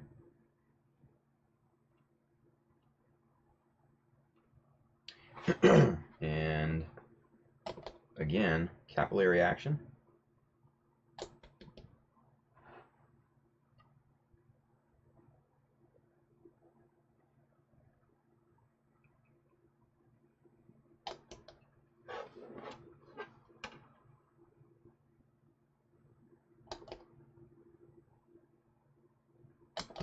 And I need some more Tamiya extra thin here. I'm getting low, you guys.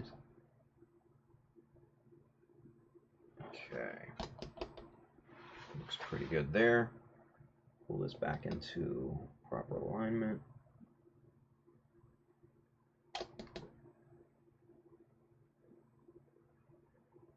Okay. So we'll get a few of these fins on here, and then we'll switch back over to the backpack here in just a minute.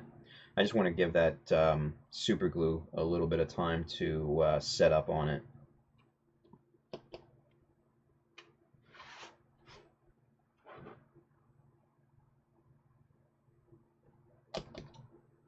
But this gives you an opportunity to see what's going into this gigantic vacuum form plug here that I'm making.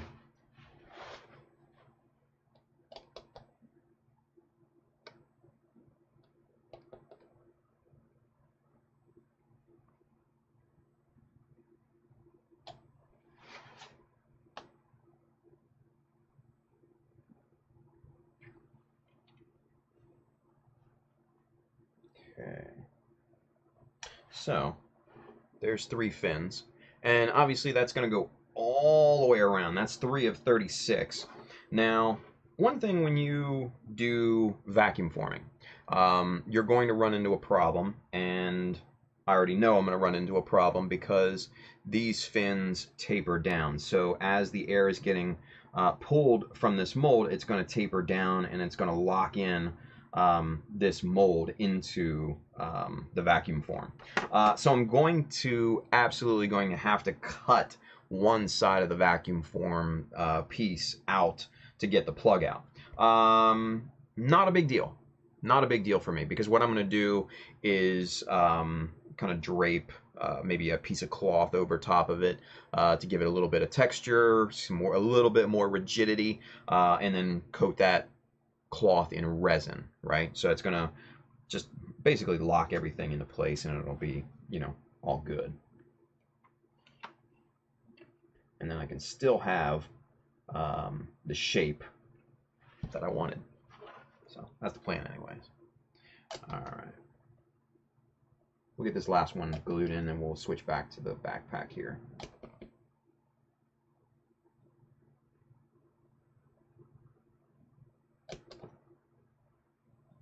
Okay.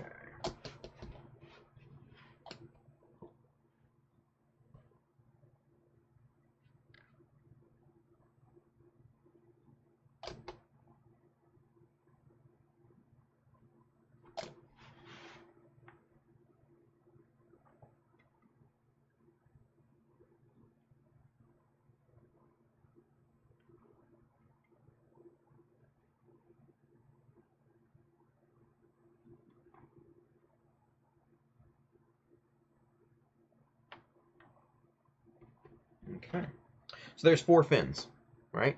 So you can see how that is going to start to take shape. It's going to be 3-dimensional here in no time. So we're going to put that off to the side. Well, let's go back to work on the backpack, shall we? Let's do a time check. 11:43, not bad, not bad. We're close to the weekend. Let's get our eyes back on here, shall we?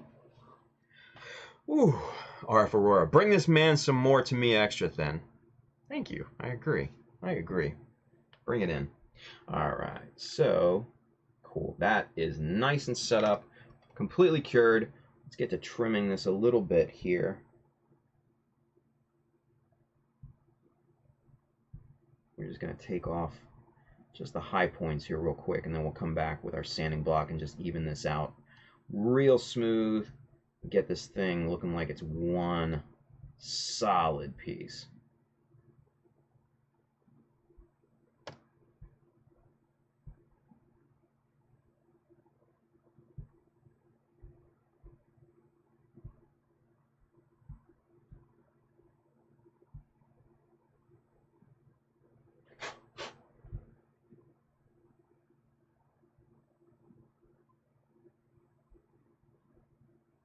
Okay.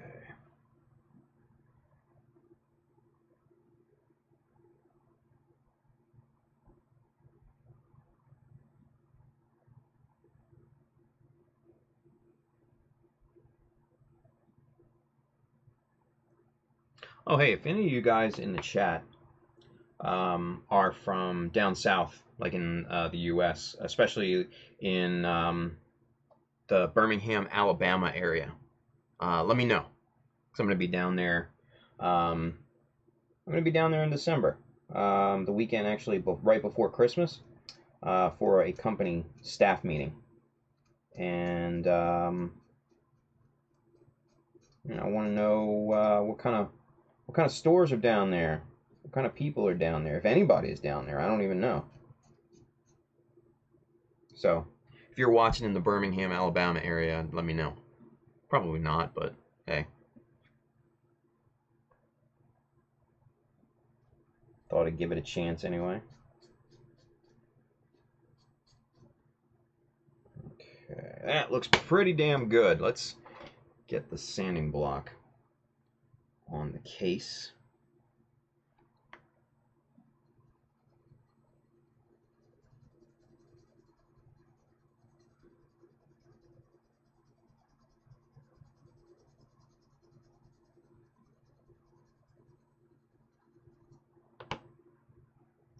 Ooh, buttery smooth. Buttery smooth. We're getting close. We're getting close to the seam being perfect.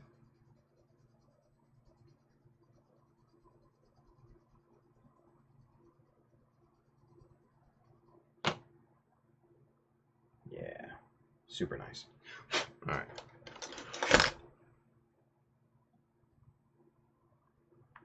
This is the finer grit sanding block here, so we're just finishing this seam off real quick. Really nice. Really nice. Dwidget, I'm in Florida, so I think a road trip is in order. Man, I don't know. I do not know. Birmingham's not exactly the hotbed of exciting things to do.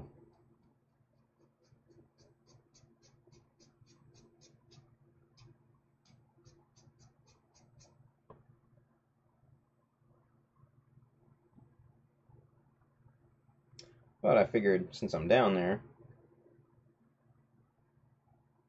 maybe meet up with some folks, hit up a hobby store, something like that. Just have fun with it, you know? Alright.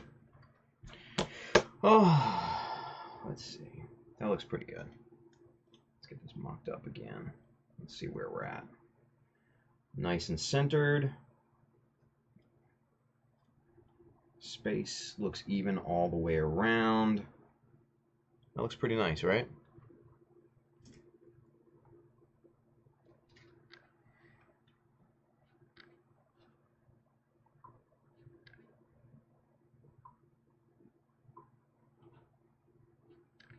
Yeah, not bad. I'm liking that. Liking that a lot. Cool. All right.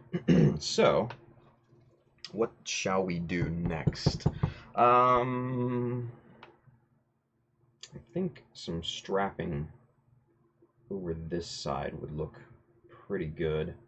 Or maybe something on this corner here.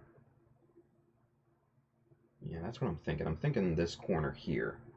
But I think it's neat. I think it needs to be subtle, right? So let's see. I think this would be appropriate here. This little piece that I made, I was gonna originally put this on the Jesta's shield, but then I put it together, mocked it up on the shield, and it just didn't feel right. It didn't. It just didn't have the right look as far as I was concerned, right? So I saved it. You know, obviously I wasn't going to throw it away because these are half rounds on the sides, and they're sitting on top of a 0.5 millimeter, you know, plastic strip, and then I backfilled the back sides with, you know, 0.5 millimeter strips. So this is all even and everything. So it's got a nice look to it, and I'm thinking what I might do is incorporate it on the top here, and then maybe strap it over this side, but that doesn't look good either. No, I'm not going to do that. I'm not doing that. I don't feel like doing that, so I'm not going to do that. Let's see, what is this? This is 0.5 mil.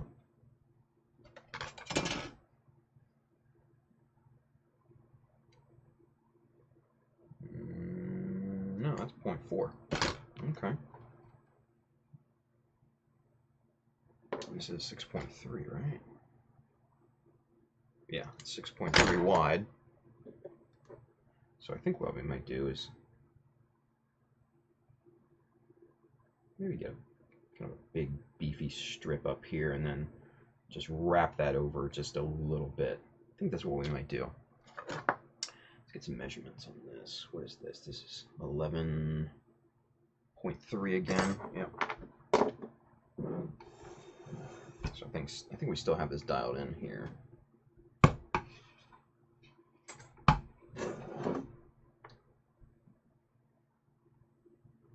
Yep, that's still dialed in at 11.3. So let's back this off a little bit.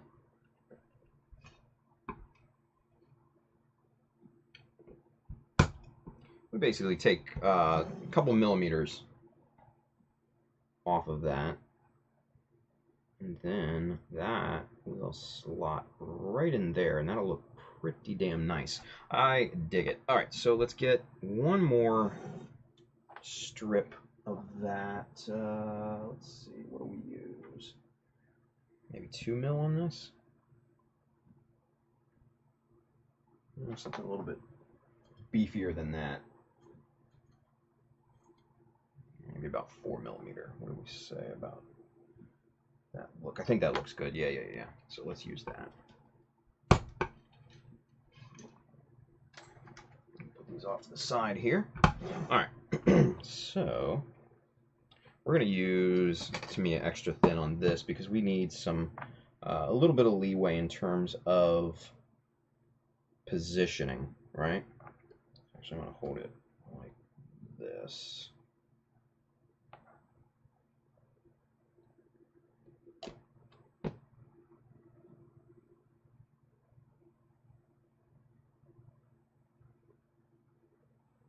Okay.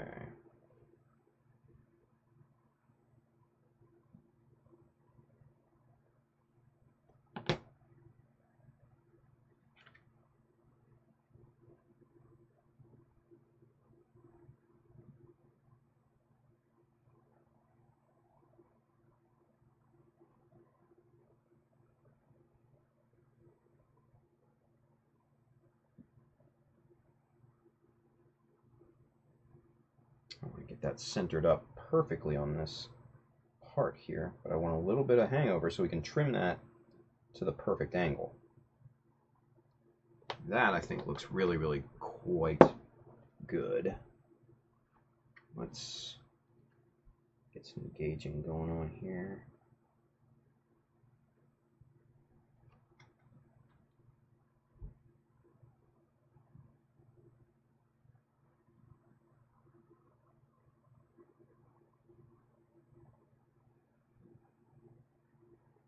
Okay, that looks good all the way around there, so I'm happy with that. So we're going to press that into place.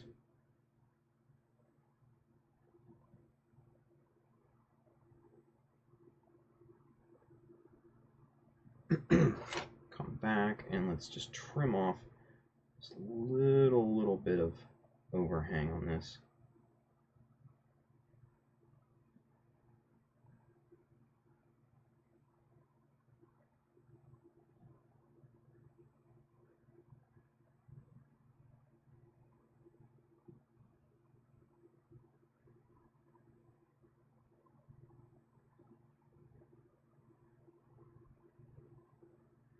Okay.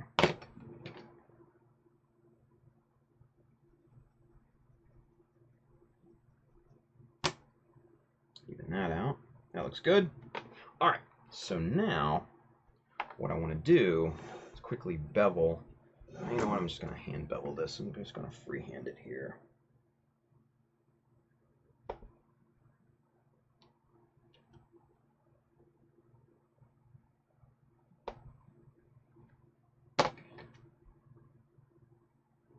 Yeah, looks good. Cool. All right, so hold this by the top here. Get some Tamiya on here. Cool, we're getting down to it.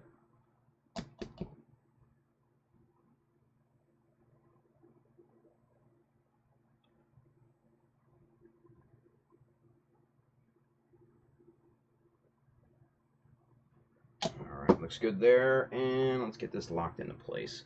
And then I think we will start to wrap up.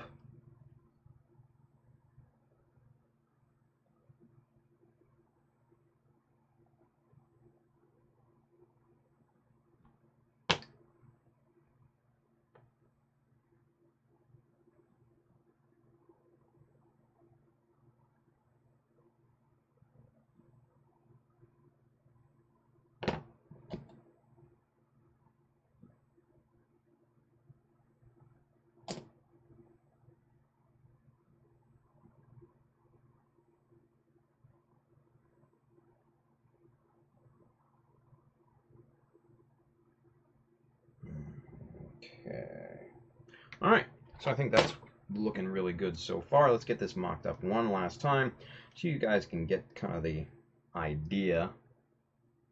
Now, obviously, I still need to trim that overhang down. Let's get zoomed in and let's fix the balance on this bad boy. There we go. That's a little too harsh. There we go. I think that looks nice. All right, so there's the beginnings of the detailing for our little hunchback there, right? So we still need to trim the top part of this overhang off. So that'll happen later.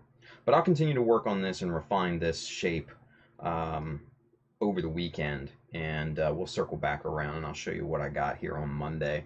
And hopefully by that time I'll have a finished vacuum form plug too. So a lot of work still to go on this thing. This is going to take some time, and a lot of tedium, I think, will go into that. So anyway, all right, boys and girls, switch back to camera one. Let's get caught back up with you guys, see if there's any new comments. RF Aurora says it's a 1/100 scale stretcher for the pilots that managed to come back in their shot up gun fodder grunts. Nice, nice. That part I was showing. Pretty cool. RF Aurora says, nope, after I get back from Japan, I'm going to hibernate until April when I can get back to painting. Nothing wrong with that, I guess, right? Nothing wrong with that. All right, good stuff all the way around. All right, so you guys, let's finish this out, and we'll tie a bow around this thing, and we'll call it a night, shall we? Hey guys, SCGMC coming up in November 10th. If you're in the Anaheim or Fullerton, California area, hit up SCGMC. It's always a good time. I'm going to be out there. I am, quote unquote, their guest of honor, whatever that means. I think it's more of a joke than anything, quite personally, because that's how it started off. But I'm going to be doing a scratch build demo out there. Hopefully we'll have the Jesta done by then. You guys can see it in person. Hopefully it'll have all 4 parachutes up and running, fully deployed, and that'll look really, really cool. And man, it's just a good time. The competition is great. Everybody out there is really, really cool people. It's just such a wonderful time. So come out if you have that ability. Can't say much more good stuff about it, right?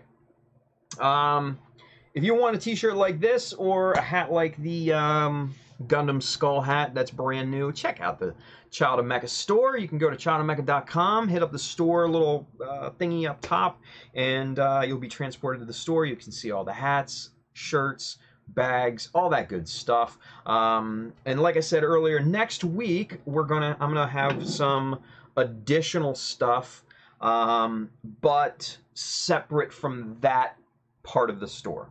So, you know, some additional books and some old magazines, a figure or two, some other miscellaneous things.